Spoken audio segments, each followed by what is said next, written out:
Hello guys, welcome to my channel RS function. आज मैं आपके साथ रिडेम्पशन ऑफ लव का नेक्स्ट पार्ट एक्सप्लेन करने वाली हूँ। हमने पिछले पार्ट में देखा था कि एंसेस्टर गार्ड ने विंग को उसका सारा मेमोरी रिटर्न कर दिया था। विंग तो पहले कुछ झलकियाँ या अदाने से वो वांगजी के ऊपर यानी कि हंगवंजन के ऊपर बहुत गुस्से में था। फिर भी उसके बाद एंसेस्टर गार्ड ने बताया था, उसके बाद जाकर वांगजी ने यानी कि हंगवंजन ने क्या क्या सफ़र किया था। सब कुछ जानने के बाद, सब कुछ सुनने के बाद, सब कुछ देखने के बाद तो विंग एकदम बेहोश हो चुका था। सबके मन में हजारों सवाल थे। बस आप आगे सब लोग परेशान थे, इधर उधर जा रहे थे। अब पहले सब लोग ना एकदम से हंगवंजन को यानी कि वांगजी से हटकर वे चांगसे से सामने करते हैं। बोलते वे चांगसे, आप बताएंगे यह क्या हो रहा है? कौन कौन है वो? इतना दिव्य शक्ति कैसे है? बताओ, क्या छुपा रहे हैं? इतने साल हो गए, कभी भी अपनी वाइफ को हमारे पास नहीं आया, मिलाया नहीं। इतने साल बाद अब हमने आपकी वाइफ को देखा। हमने पहले बार उन्हें देखते ही हमें ऐसा लगा था कि वो बहुत पावरफुल है, बहुत देविक लग रही थी। आज हमने उनका ये पावर देख भी लिया है। कौन है? यहाँ पर क्या हो रहा है? पहले से ही पूरा कल्टीवेशन वर्ल्ड खतरे में है। बताओ, हमें कुछ समझ नहीं आ रहा है। अब विंग ऐसा सकरा कर क्यों चला के आए? तभी वेचांग से बोलते, क्योंकि उसे अपना पास्ट याद आ चुका है, इसीलिए वो बेहोश हो चुका है, ऐसा बोलते। कभी आप लैंकुलिन बोलते, उसका पास्ट याद आ चुका है? क्या हो रहा है? बताओ, मेरा बेटा बुद्ध बनकर बैठा हुआ है, वो कुछ नहीं बता रहा है। वेचांग से, तुम्हें सब कुछ पता है ना? सब कुछ पता है, तुम सारा राज जानते हो। बताओ क्या हो रहा है, हमें बताओ। पहले मुझे ये बताओ कि तुम्हारी वाइफ के पास इतना पावरफुल कैसे? तुम क्या छुपा रहे हो हमसे? बताओ, हमसे बताओ। तभी वे चांग से ही गहरी सी सांस लेते हैं और बोलते हैं, मेरी वाइफ एक एंटिटी है। यह सुनना था, सारे लोग अपने घुटनों पर बैठ चुके थे। कक्षी सरन की बात सुनकर सब लोग एकदम घुटनों पर बैठ चुके थे। तभी लैंकुलिन बोलते, क्या क्या वो एक घुटना साइड हमारा हेवन का कोई कोइन है? तभी वे चांग से अपने हाथ को बंद कर खोलते हैं, बोलते हैं, हाँ, वो हेवन का कोइन है, कांगसे सरन, जो मेरी बीवी है। अब सब लोग का मुंह खुला का खुला रह गया। वो बोलते, ये कैसे हो सकता है? तुम और हेवन का कोइन एक एक दूसरे के साथ कैसे? मुझे कुछ समझ नहीं आ रहा। बताओ, हाँ, बताओ हमें, बताओ। अगर वो हेवन का कोइन है तो हमें हमारे कल्टीवेशन वर्ल्ड को बचा सकती है। बताओ। नहीं, वो चाहकर भी कुछ नहीं कर सकती। ऐसा बोलकर वो अपना पीठ को दिखाकर खड़े हो जाते हैं। तभी लैंकुलिन उसके कॉलर को पकड़ते हुए बोलते, क्या मतलब है? वो कुछ नहीं कर सकती, वो हेवन का क्वीन है, वो बचा सकती है। तुम्हें पता है ना वेचांग से, नहीं तो पूरा वर्ल्ड बर्बाद हो जाएगा। क्या छुपा रहे हो हमसे? बताओ ना, बताओ। अब तो हम दोस्त से भी ज़्यादा रिश्तेदार में बदल चुके हैं। तुम्हारे बेटे के साथ मेरी बेटे की शादी हुई है। बताओ ना, क्या चल रहा है? बताओगे नहीं? तभी वेचांग से गहरी सी सांस लेते हैं, बोलते, ठीक है, बैठ जाओ। जैसा कि तुम्हें पता है कि ये वार क्यों हो रहा है और इसमें गलती हेवन की है, तुम्हें पता है ना? तो लैंकुलिन अपने सर को हिलाते हैं, हाँ, जो सब कुछ गॉड वे के साथ हुआ है, इसलिए उनका ना गलती नहीं है। हाँ, उनके पास इंग एनर्जी है, तो क्या हुआ? हाँ, वो डेमोनिक पावर है, उससे बहुत नेगेटिविटी भी है, पर उन्होंने आज तक गलती नहीं किया और वो दोनों ही तो सबको स्टेबल करते हैं। फिर भी हेवन ने गलत किया, पर हेवन की गलती की सज़ा हम सब लोग अभी भुगत रहे हैं ना। तभी कांगसे की बात को कंटिन्यू करते हुए वेचांग से बोलते, वो कब हेवन की क्वीन बनी, वो भी अपने पावर से सब कुछ रोकने की कोशिश कर रहे थे। वो भी हेवन का क्वीन है, फिर भी वो हेवन को पसंद नहीं करती थी, क्योंकि उनकी गलती की वजह से ही ये पूरा वर्ल्ड खतरे में था। इसलिए वो अपनी हेवन में के ऊपर ही गुस्से थी। वो कभी भी अपने इधर की बात नहीं करती थी, वो अपना मन की ही करती थी, उन्हें जो सही लगा वो ही करती थी। इसलिए उसने एक दिन अपना पूरा जोर आजमाया था कि ये लड़ाई को वो रोक सके, इस सब को रोक सके। इसके चलते उन्होंने अपना सारा पावर लुटा दिया था। एक दिन इस बार के चलते वो पूरा मैं क्या बोलते हैं इंजर्ड हो चुकी थी। वो एक इंसानी रूप में तकती लुक एकदम एक बहुत बड़ी चट्टान के पास बेहोश होकर पड़ चुकी थी। मैं और मेरी मदर वहाँ से जड़ी बूटी लेकर गुजर रहे थे। हमने देखा वहाँ पर एक लेडी पड़ी हुई है। मैंने जैसे ही उन्हें उठाकर देखा, मैं उसे देखने की मात्रा ही उनके प्यार में पड़ चुका था। मैं उसे पहले ही नज़र का प्यार कर चुका था। हाँ, वो पूरा खून से सना हुआ थी, फिर भी मुझे वो पहली नज़र में पसंद आ गई थी। तो मैंने उसे उठाकर अपने घर लेकर गया, उनके वॉर्म्स को चेक किया, सब कुछ किया। वो कुछ दिन ऐसे ही बेहोश थी। मेरी माँ अपने कल्टीवेशन के चलते वो बाहर चली गई थी, मुझे उनका ध्यान रखने के लिए। 2 दिन बाद वो होश में आई और उन्हें भी शायद मुझे देखकर पसंद आ गई। मेरा सिंपल रहना, मेरा सब कुछ उन्हें भी पसंद आ गया था। हम दोनों पसंद करने लगे। वो कहने लगी कि वो एक रॉ कल्टीवेटर थी, वो इधर उधर ऐसे ही भटकती रहती है, ऐसा बोला था। तो मैंने भी उन्हें अपने बारे में बताया था कि मैं अपनी मदर के साथ यहाँ पर पहाड़ियों के इलाकों में रहता हूँ, ऐसा बताया था। ऐसे ही हमारी दोस्ती हुई, हम प्यार में पड़े। मैंने अपनी माँ के सामने उनके साथ शादी भी कर लिया था, उनकी सच्चाई जाने बगैर हम दोनों खुश रहने लगे, एकदम खुश रहने लगे। उसके बाद जाकर एक दिन ऐसे ही अच्छा चल रहा था, पर एक दिन हमारा खुशी को नज़र लग चुका है लगता। एंसेस्टर गार्ड, जब हम दोनों बैठे बातें कर रहे थे, एंसेस्टर गार्ड गुस्से में आ गए। उन्होंने कंसे को गुस्से में एक पावर से वार किया। एकदम कंसे सर वहाँ पर घुटनों पर बैठ गई थी। उन्होंने गुस्से में कहा, एक तो वो टीटी हो, हेवन की गुडनेस होने के बावजूद भी तुमने एक साधारण मॉडल से कैसे शादी कर सकती हो, तुम ऐसा कैसे कर सकती हो, ऐसा बोलकर उसने उसे डांटा था। पर कंसे सर ने कहा कि नहीं, मैं उससे प्यार करती हूँ, मुझे ये फ़र्क नहीं पड़ता कि वो साधारण मॉडल है या कोई है। पर एक बार गुस्से में आकर एंसेस्टर गार्ड ने कह दिया था कि ठीक है, तुम कभी भी माँ नहीं बनोगे, ऐसा बोलकर उन्होंने श्राप दे दिया था। यह सुनने के बाद तो दोनों टूट चुके थे और उन्होंने ये भी कह दिया था कि कभी भी वे चांग से हेवन नहीं जा सकते थे। उन्हें यही दर बदर भटकना होगा, इधर उधर भटकते ही उन्हें मिलना होगा। वो प्रॉपर शादी के रिश्ते में कभी भी नहीं रह सकती थी।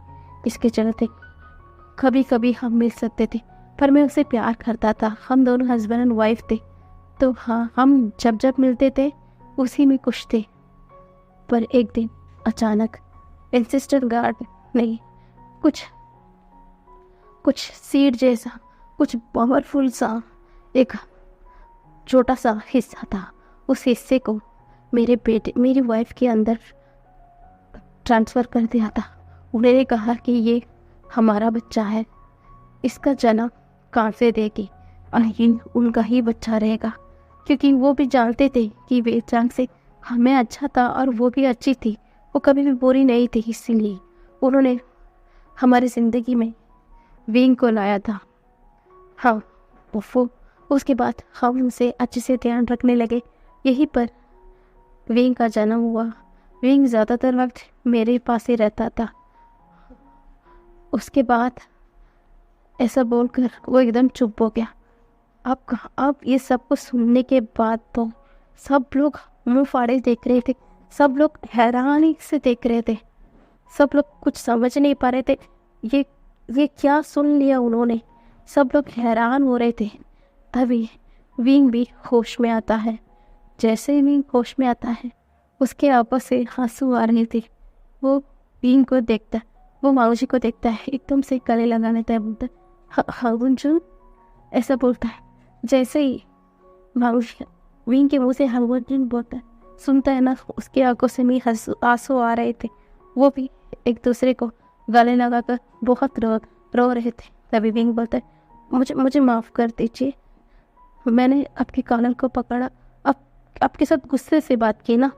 तभी बाबूजी बोलता है, मैं इसी लायक हूँ विंग, मैंने जो किया उसके चलते मैंने तुम्हें खो दिया, मैं बहुत बुरा किंग था ना, मैं अच्छा नहीं था विंग। तभी विंग बोलता, नहीं नहीं अंजुन, आप बहुत अच्छे थे, आप मेरे सोलमेट है, मेरे अंजुन है, वो कभी गलत नहीं हो सकते। तभी विंग बोलता है, नहीं मैं बहुत गलत, बहुत ज़्यादा गलत, मैं अच्छा इंसान नहीं हूँ, ऐसा बोल कर तो वो रो रहे थे। अब सब लोग शॉकिंगली देख रहे थे और वहाँ पर एकदम से एंसिस्टर गार्ड आ जाते हैं, प्रकट हो जाते हैं। उन्हें देखने के बाद दोनों खड़े हो जाते हैं। वो दोनों एकदम एक डीप बो करते हैं, बोलते हैं, सिस्टर गार्ड बोलते हैं, स्माइल करते हैं, कितने बरसों बाद तुम दोनों को वापस से एक साथ देखा है मैंने। वो बोलते हैं, हाँ गुंजन, बेहोश जाना होगा, तुम दोनों को वापस आना होगा अपने जगह, नहीं तो जिससे मैंने इतने प्यार से बनाया है वो सब कुछ एक पल में बर्बाद हो जाएगा। मैंने उसे बर्बाद होते हुए बिल्कुल नहीं देख सकता। क्या तुम ये सबको सही करोगे? तने हंगुंजन और बिंग एक साथ बोलते, जी जी मास्टर, हम अभी आते हैं। ऐसा बोल के वो एकदम से तीनों ओर से वैनिश हो जाते हैं। एक शाख से तो वो लोग ऊपरे नहीं थे, वापस से और एक शाख मिला। एंसेस्टर गार्ड को देखा उन्होंने और उन्होंने क्या बोला, हंगुंज विभूषण यहाँ क्या चल रहा है? सब लोग अपना सर पकड़ कर बैठ चुके थे। अब लैनी एकदम धड़ाम से उठते हुए बोलती, ब्रदर ब्रदर, ये गार्ड ने क्या क्या बोला? मेरा बेटा हंगुंजन, ये कैसे हो सकता है? ये आपको पता है, आपको सब कुछ पता है ना? तो पेचांग से अपना सर वो नीचे झुकाए हुए थे, वो अपने सर को नोट करते हुए बोलते हैं, हाँ मुझे सब कुछ पता था, ऐसा बोलते हैं। तभी वो लैनी को पास बुलाते हैं और उसे बिठाते हैं, ठीक है तुम्हें सब कुछ जानना है ना? तो लैनी बोलती, हाँ मुझे सब कुछ जानना है, बताइए, ऐसा बोलते हैं। तो वे चांग से बोलते हैं, तुम्हें इतना पता है ना कि हंगुंजन के एक रॉन्ग डिसीजन की वजह से फेओशन के साथ क्या हुआ, इसके ही चलते अब तक वार हो रही है, क्योंकि वो बेगुनाह थे, तुम्हें सब कुछ पता है ना? तो लैनी अपने सर को नोट करते, उसके बाद जो भी हुआ तुम्हें नहीं पता लैनी, तुम्हें नहीं पता। हंगुंजन भी फेओशन से बहुत प्यार करते, बहुत ज़्यादा प्यार, इसलिए उन्होंने अपना सारा पावर्स को, जिसके चलते उन्होंने उसकी फेओशन को खोया था ना, क्योंकि वो रिस्पॉन्सिबिलिटी से घिरे हुए थे, वो सारा सबको, सारे पद सब कुछ को उन्होंने त्याग दिया था। और उसके बाद वो कहते हैं कि इतना ही नहीं, और इंग एनर्जी ने भी, यानी कि फेओशन की जो सोल पावर थी इंग एनर्जी, वो भी स्टाफ दे दिया था वांगजी को। जैसा उसने प्यार के बिना तड़पा है वो भी तड़पे, इसलिए वांगजी पूरे 100 साल तक सक्लूशन में रहा, अपना सब कुछ त्याग कर रहा। उसके बाद जैसे ही अपना पावर सब कुछ त्याग कर कर पनिशमेंट में रहा, उसके बाद जाकर वापस से डेमन गार्ड के रूप में वापस से फेओशन का जन्म हुआ। उसके बाद क्या क्या हुआ था, एक दूसरी लड़की के प्यार में पड़े, वापस से फेओशन को अपने ही आंखों के सामने मरता हुआ देखना पड़ा, बहुत पेन वांगजी को भी सफ़र करना पड़ा। सब कुछ वे चाक से सब कुछ लैनी को बताते। लैनी की आंखों से आंसू आ रहे थे, इतना कुछ हुआ उनके बेटे के साथ। उसके बाद भी जैसे ही वो वांगजी बनकर जन्म लिया, तभी भी उसका वो पास्ट उसे हंट कर रही थी।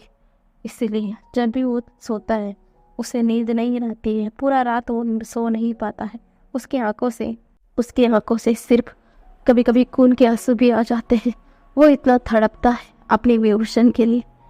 वो भी इतने साल तक तड़पा रहा है लैनी, बहुत तड़पा है।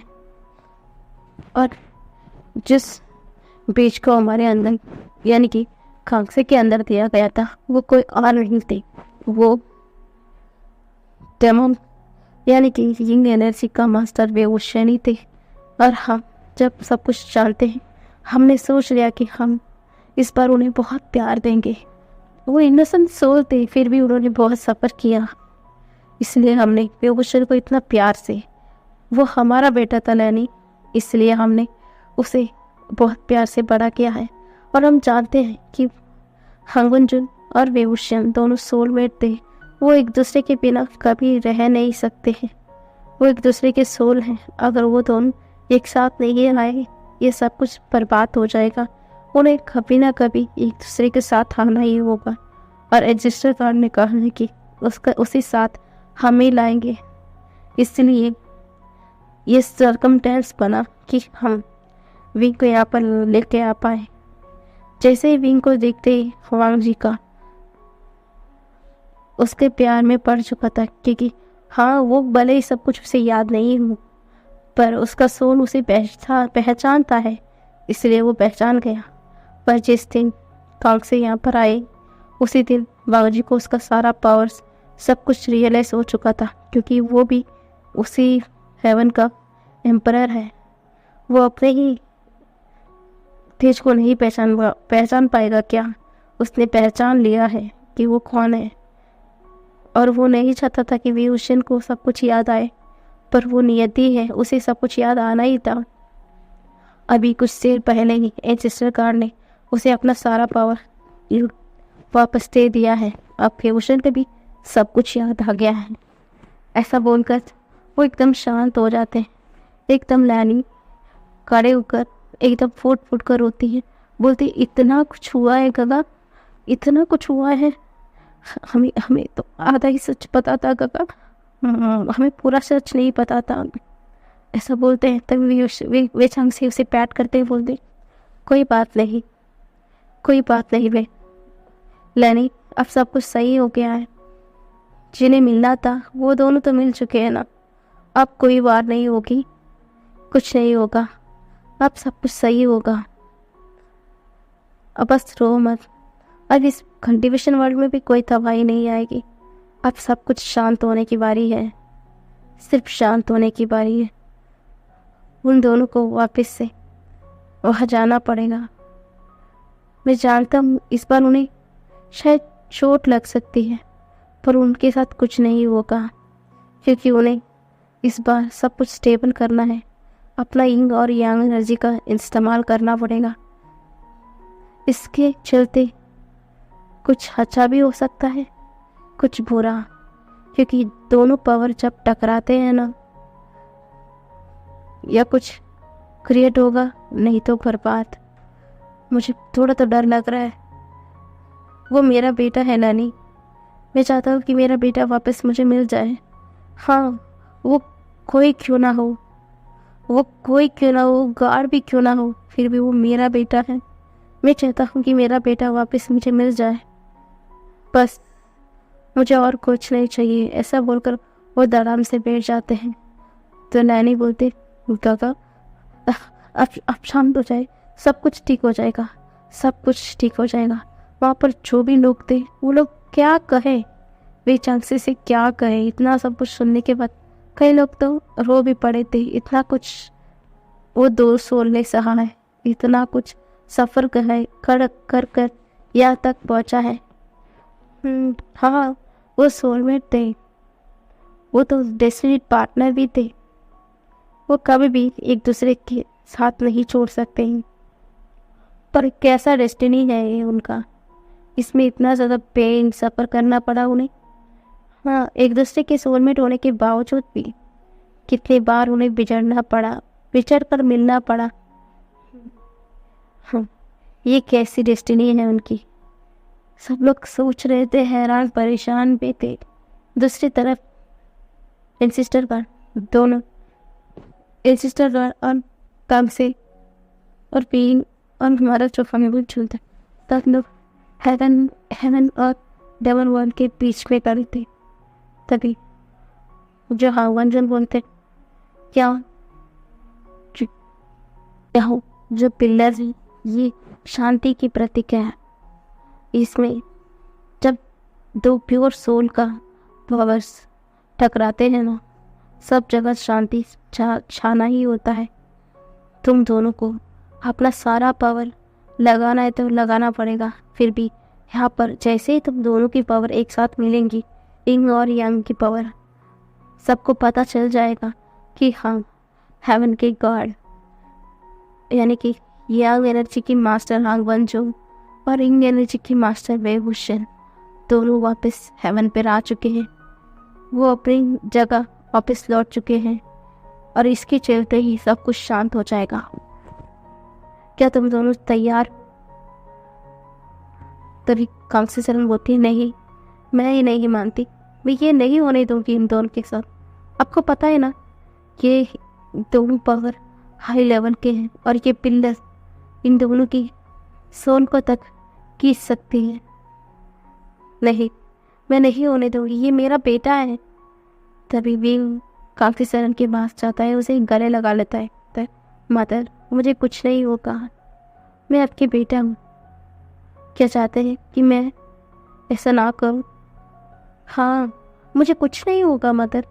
हम दोनों सब कुछ रोकना चाहते हैं।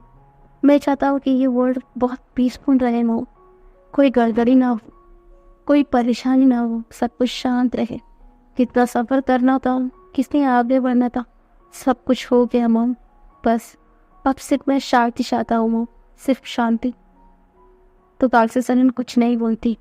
तभी वei wuxian और हमारे जो वविंग और हंगवन थे दोनों एक दूसरे के हाथ को इंटरकल करते हैं, पकड़ लेते हैं। अपने पूरा शोर के साथ पूरा पावर उस पिलर पर डालने लगते हैं।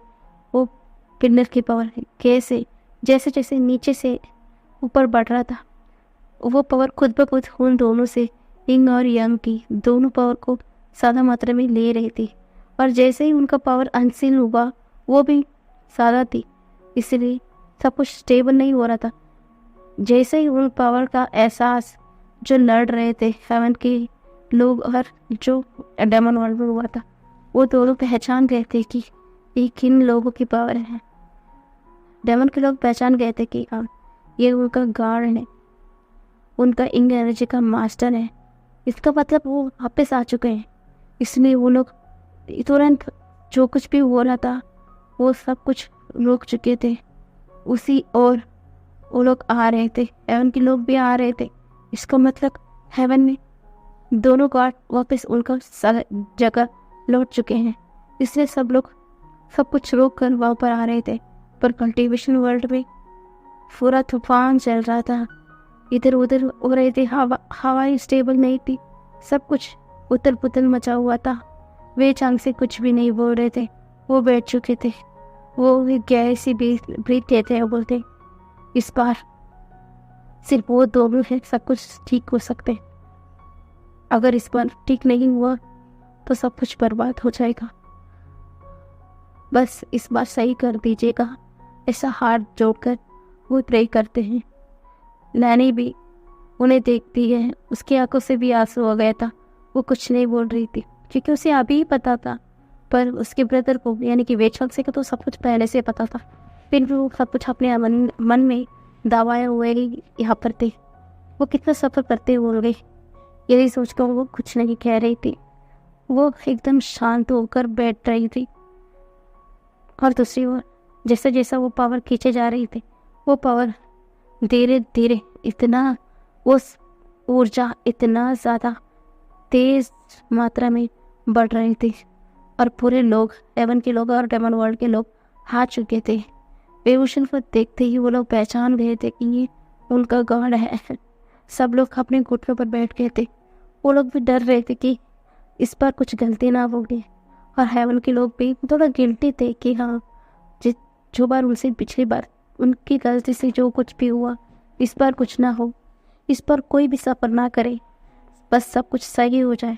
सब लोग सिर्फ प्रे करने के अलावा कुछ नहीं कर सकते। इंसिस्टर गार्ड दूर खड़ा होकर देख रहे थे। खांसी से उनके सर चकरा रहे थे। वो डर रही थी कि ये पिल्लर सबकी ऊर्जा सोखती है, इसके चलते उनके बेटे और सनीला को कुछ ना हो जाए। यही सोचकर वो भी देख रही थी। वो जैसे जैसे वो पावर खींच रही थी, विभूषण यानी कि हमारी विंग तो स्टेबल नहीं हो पा रहा था। वांगी की भी यही हालत थी। उसके मुंह से भी ब्लीडिंग आ रही थी क्योंकि ज़्यादा मात्रा में उनसे पावर लिया गया था। हाँ, वो लोग अनगुंजन वो थे, फिर भी अभी अभी उनका पावर मिला था। वो उस पावर को ज़्यादातर यूज़ भी नहीं किया था, फिर भी उससे पहले इतना कुछ सारा पावर ये पिल्लर ले रही थी। वो पिल्लर जैसे ही एकदम से आसमान छूने वाली होती है, वो पिल्लर एकदम से एक धमाका जैसा होता है। सब लोग एकदम कुछ रोशनी जैसा फ्लैश होता है। सब लोग एकदम से बेहोश हो चुके थे। कुछ भी वहाँ पर दिखाई नहीं दे रहा था। इंसिस्टर गार्ड अपनी आंखों को बंद कर लेते। सब खत्म ऐसा बोलते और कुछ नहीं हो रहा था। अब सिर्फ 2 दिन बाद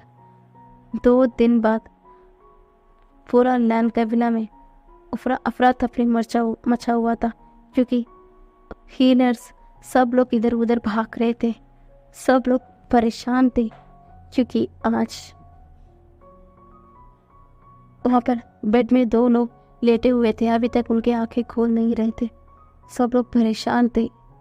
तभी वहाँ पर कांसी सरन बोलती, क्या ये बूटे नहीं? ऐसा बोलकर वो अपनी पावर्स को उन्हें दे रही थी। जैसे कांसी सरन वहाँ पर थी, सब लोग पीछे हट चुके थे। वो वहाँ पर कोई भी कुछ नहीं बोल रहा था। लैनी बस रो रही थी। बोलते, गुडनेस, क्या ये ठीक हो जाएंगी? क्या ठीक हो जाएंगी? ये दोनों ऐसा बोलकर वो रो रहे थे। पीछे से कुरन भी सोव कर रहे थे अपनी वाइफ को। कोई कुछ नहीं कह रहा था। सब लोग शांत थे। वे चाक से बुद्ध बनकर खड़ा हुआ था। सब लोग के आंखों में एक उदासी थी क्योंकि सामने विंग और लानवांगजी पड़े हुए थे बेड पर। वो अभी तक होश में नहीं आ रहे थे। लैंसिचन बहुत उदास था अपने भाई को इस हालत में देखकर। कांसर बहुत गुस्से में थी।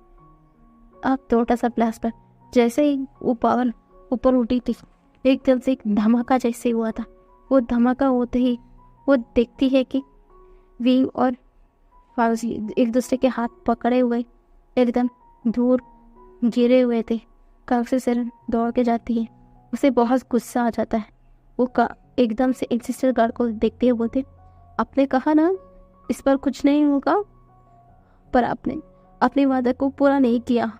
मैं यहाँ पर अभी नहीं रहूँगी। मैं अपने दोनों बच्चे को यहाँ पर नहीं रहने दूंगी। ऐसा बोलकर वो गुस्से में उन दोनों को उठाते हुए एकदम वैनिश हो गई थी।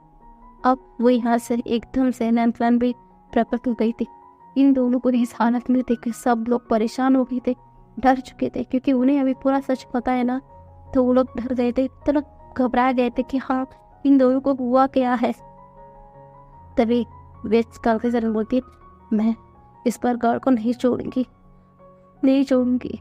ऐसा बोलकर वो उसकी आंखों से आंसू आ रहा था। तभी पीछे से एक आवाज़ आती है, बोलते, अच्छा तुम मुझे नहीं छोड़ोगी, क्या करोगी? ऐसा बोलते हैं। तभी पीछे सब लोग देखते हैं, वहाँ पर एंसेस्टर गार्ड खड़े थे। वो उन दोनों के पास आते हैं। जैसे ही वो उन दोनों को हाथ लगाते हैं, उनके मुंह से जो ब्लीडिंग हो रही थी सब कुछ शांत हो जाती है। वो एकदम ठीक लग रहे थे। उनका जो भी वुंड्स था सब कुछ एकदम से वैनिश हो जाती है। काफी सरन देखती है, बोलती है, क्या मतलब? तभी इंसिस्टर बोलते, जब तुम्हें गुस्सा आती है तो तुम्हें कुछ समझ नहीं आता है ना। उनका अभी उनका पावर अनसीन हुआ था। तुम्हें क्या लगता है इनका जान चली जाएंगी? नहीं, मैं ऐसा कैसे होने दूंगा। जितना सफ़र उन्हें करना था वो कर चुके। बस अभी उन्हें उन दोनों को एक साथ रहने की बारी है। तो मैं कैसे उन दोनों को एक दूसरे से अलग करूँगा? बिल्कुल नहीं अलग करूँगा उन दोनों से। वो दोनों सोलमेट हैं। जब ये यंग और यंग एनर्जी दोनों स्टेबल रहेंगे, सब कुछ स्टेबल होगा। मैं कैसे उन दोनों को एक दूसरे से जुदा कर सकता हूँ? तुमने क्या सोचा? हाँ, बस उनका सारा पर्स जाने की वजह से उनका ये हालत हो गया। तुमने क्या सोचा? हाँ, ये ठीक है, कुछ देर बाद होश में आ जाएंगे, ऐसा बोलते हैं। तभी एकदम से पीछे पलटते हुए सिस्टर बोलते हैं, अब सब कुछ सही हो गया, सब कुछ, अब सबको उनके उनके जगह लौट जाना पड़ेगा, ठीक है, ऐसा बोलते हैं। तो काफी सैड भी अपना सर को नोट करती है, पर वो सैड हो जाती है। इसका मतलब उसे हमेशा अब हेवन में रहना होगा, अपने हस्बैंड से वो मिल नहीं पाएगी। वे चंगसे की आंखों से भी आंसू आ रही थी। इन रिश्तेदार को भी पता चल रहा था, फिर भी वो कुछ नहीं कह रहे थे। वो वहाँ पर बिना कुछ कहे वो वहाँ से पलट जाते हैं और वो एकदम से वैनिश होते हैं। वैनिश होने से पहले बोलते हैं, अरुण जोन और वेभूषण को वापस से हेवन में आना होगा, उन्हें उनका पद वापस लेना होगा, ऐसा बोलते हैं। तो कांग्सी सरन अपना सर को नोट करती है और कोई कुछ नहीं बोल रहा था। सब लोग अपने सर को वो करते हुए झुका कर खड़े थे। तभी लैनी फूट फूट कर रोती है, बोलती है, मैं हाँ अपने बेटे को, हाँ ये क्यों अंगुन या कुछ भी क्यों ना हो, वो ये मेरा बेटा है, मैं अपने बेटे को वापस खुद से दूर नहीं होने दूंगी। तभी कुरैन बोलते हैं, उसका जन्म किसी मकसद के चलते हुआ था। हम बहुत भाग्यशाली हैं कि वो इस कबीला में तुम्हारे गोद में जन्मे हैं। हमारा बेटे के तौर में तुम खुश नहीं हो, अगर उन दोनों की खुशी वहीं पर है, हमें वही रहना देना होगा। इन दोनों को एक साथ रहना ही होगा, अपना जिम्मेदारी संभालना ही होगा, नहीं तो ये पूरा कल्टीवेशन मेरी सबके लिए खतरा हो जाएगा। हम अपने स्वार्थ के लिए नहीं सोच सकते, हम भी किंग और क्वीन हैं, हम पहले अपने प्रजा के बारे में सोचते हैं, पता है ना। तो हम अपने बच्चों के लालच में सबके बारे में सोचना बंद नहीं कर सकते हैं, समझ में आ रहा है ना, ऐसा बोलते हैं। तो ग्लैनी सैड नोट में नोट करती है। तब जाकर उसकी नज़र वे चांगसे और कांगसे सरन की तरफ देखती है और ज़्यादा वो परेशान हो जाती है, क्योंकि अब उसका ब्रदर कभी भी अपनी वाइफ से मिल नहीं पाएगा। सब लोग बहुत उदास थे, सैड थे, उन्हें समझ नहीं आ रहा था कि वो क्या कहे। और थोड़ी देर बाद विंग और वांगजी का भी होश आता है। कांगसे सरन के पास जाती है, बोलती, बच्चों तुम ठीक हो? लानी भी जाती है। वांगजी बोलते, वांगजी बेटा तुम ठीक हो? तुम ठीक हो ना मेरे बेटे? ऐसा बोल उसे अपने गले से लगा लेती है, बोलती, हाँ हाँ मदर, मैं ठीक हूँ, ऐसा बोलकर दोनों बात कर रहे थे। तभी कांगसे सरन को बोलती है कि विंग और वांगजी से वापस से तुम दोनों को हेवन जाना पड़ेगा, एक्सिस्टर गार्ड का ऑर्डर है ये, ऐसा बोलते हैं। तो दोनों कुछ नहीं बोलते हैं और वो तीनों नोट करते हैं, सबको देखते हैं और वो करते हैं। तभी पेचंग से बोलते हैं, ठीक है अलविदा बेटे, ऐसा बोलकर वो विंग को गले लगा लेते हैं। विंग की आंखों से आंसू आते हैं, वो कुछ सोचता है और वांगजी की तरफ देखता है। वांगजी भी अपना सर को नोट करता है। वो एकदम से अपने फादर को भी वे चांगसे को अपने साथ पकड़ता है और एकदम से वे चांगसे सरन, लान वांगजी और विंग चारों वहाँ से वैनिश हो जाते हैं। लैनी एकदम फूट फूट के रोने लग जाती है, उसका बेटा सब वैनिश हो गया। वो बहुत फूट फूट कर रोती है। सिचन उसके पास जाकर उसे गाने लगाते हैं, बोलते हैं, मदर मदर रोइए मत मदर, मुझे पता है वांगजी आएगा आपसे मिलने के लिए मदर, बस रोइए मत, ऐसा बोलकर उसे शांत कर रही थी। सब लोग उदास थे, वहाँ पर जितने भी लोग थे वो सब लोग उदास थे। बस आज के लिए इतना ही, कल इसका लास्ट पार्ट आएगा। मैंने इस स्टोरी को कुछ और तरीके से सोचा था, पर कुछ अपने बिजी लाइफ के चलते मैं इतना टाइम तक बिजी रही, कुछ अपलोड नहीं किया, इसलिए मैं जल्दी से इसे इतनी जल्दी क्या बोलते हैं ख़त्म कर रही हूँ गाइस। भाई कल इसका लास्ट पार्ट आएगा।